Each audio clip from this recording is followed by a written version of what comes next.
मुंबईतल्या महापौर पदासाठी एकत्र यायचं की नाही याचा निर्णय शिवसेनेने करायचा आहे। शिवसेना सोबत आली नाही तर भाजपला सगळे पर्याय खुले आहेत असा सूचक इशारा केंद्रीय दळणवळण मंत्री नितीन गडकरी यांनी दिलाय। उत्तर प्रदेशच्या निवडणुकांच्या पार्श्वभूमीवर नितीन गडकरी प्रचारात दंग आहेत आणि इथल्या बलिया इथं प्रचार सभेनंतर एबीपी माझाशी बोलताना त्यांनी ही माहिती दिली आहे।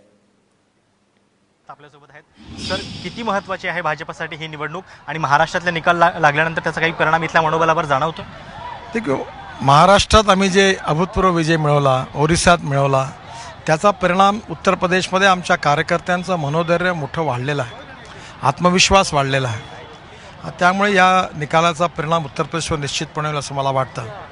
उत्तर प्रदेशची जनता जातीयवादाला, सांप्रदायिकतेला कंटाळलेली आहे। इथल्या युवकांना काम पाहिजे आहे। बरेच लोक मजबुरीतून मुंबईकडे येतात, याचं कारण त्यांना रोजगार नाही आहे। त्यामुळे उत्तर प्रदेशच्या तरुण मुलांना जर काम पाहिजे असेल तर उद्योग आले पाहिजे, वीज नाही आहे। याच स्थलांतराबद्दल परवा दिवशी मायावतींनी सभेत असं म्हटलं की भाजपची साथीदार असलेली शिवसेना मुंबईमध्ये पूर्वांचलच्या लोकांना त्रास देते आणि याचा बदला मतदानाच्या माध्यमातून पूर्वांचलचे लोक घेतील। तुमची प्रतिक्रिया? असं कधी झालं नाही। भारतीय जनता पार्टीने नेहमीच जात, पंथ, धर्म, भाषेचं राजकारण केलं नाही। शिवसेना एक स्वतंत्र पक्ष आहे। भारतीय जनता पार्टीने नेहमीच सगळ्यांना बरोबर घेऊनच राज्य केलं आणि विकासाचं राजकारण केलं। इथल्या निवडणुकीमध्ये सर आणखीन एक मुद्दा गाजतोय। आम्ही येताना भरपूर होर्डिंग्सही बघितले की शेतकऱ्यांना कर्जमाफी, भाजपचं सरकार आलं तर पहिलं काम हे करू असं वारंवार पंतप्रधान देखील सांगतायत।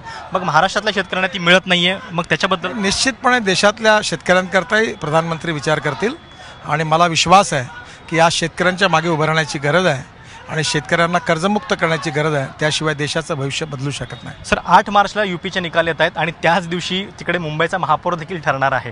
तुम्ही म्हटलेलं होतं की शिवसेना आणि भाजपने एकत्र यायला पाहिजे, पण अजून तशी काही चिन्ह दिसत नाहीये। त्याच्याबद्दल शेवटी यायचं की नाही यायचं हा दोन्ही पक्षाच्या नेत्यांना निर्णय करायचा आहे। त्यामुळे शिवसेना आपला निर्णय घ्यायला स्वतंत्र आहे। पण मला जे दिसतं आहे की शिवसेनेचं, भाजपचं, महाराष्ट्राचं आणि मराठी माणसाचं हित दोघांनी एकत्र येण्यामध्ये आहे आणि हा निर्णय करायचा की नाही करायचा शिवसेने करायचा। त्यांना वाटलं तर करावं, नाही तर नाही करावं। भारतीय जनता पार्टी समोरही देखील सगळे पर्याय उघडे आहेत। शेवटचा प्रश्न सर, या सगळ्या गदारोळामध्ये मुंबईच्या आणि महाराष्ट्राच्या शरद पवारांनी एक ट्विट केलेलं होतं आणि त्याच्यात म्हटलं होतं की मध्यावधी निवडणुका झाल्या तर महाराष्ट्राचं काही फार नुकसान होणार नाहीये। शरद पवारांच्या या भूमिकेबद्दल एकूण तुम्हाला नेमकं काय म्हणायचं? मला मध्यवतीची शक्यता वाटत नाही। तर हे होते केंद्रीय मंत्री नितीन गडकरी आणि यूपीमधल्या बलियामध्ये सध्या ते प्रचार करतायत भाजपचा। वेगवेगळ्या ठिकाणी त्यांचे दौरे जे आहेत ते सुरू आहेत। महाराष्ट्राच्या बद्दल, शिवसेनेबद्दल विशेषतः जे प्रश्न आहेत त्याची देखील त्यांनी या ठिकाणी उत्तर दिलेली आहेत आणि महाराष्ट्रामध्ये मध्यावधी निवडणुकांची तुर्तास शक्यता वाटत नाही असं देखील त्यांनी या ठिकाणी नमूद केलं आहे। प्रशांत कदम, एबीपी माझा, नवी दिल्ली।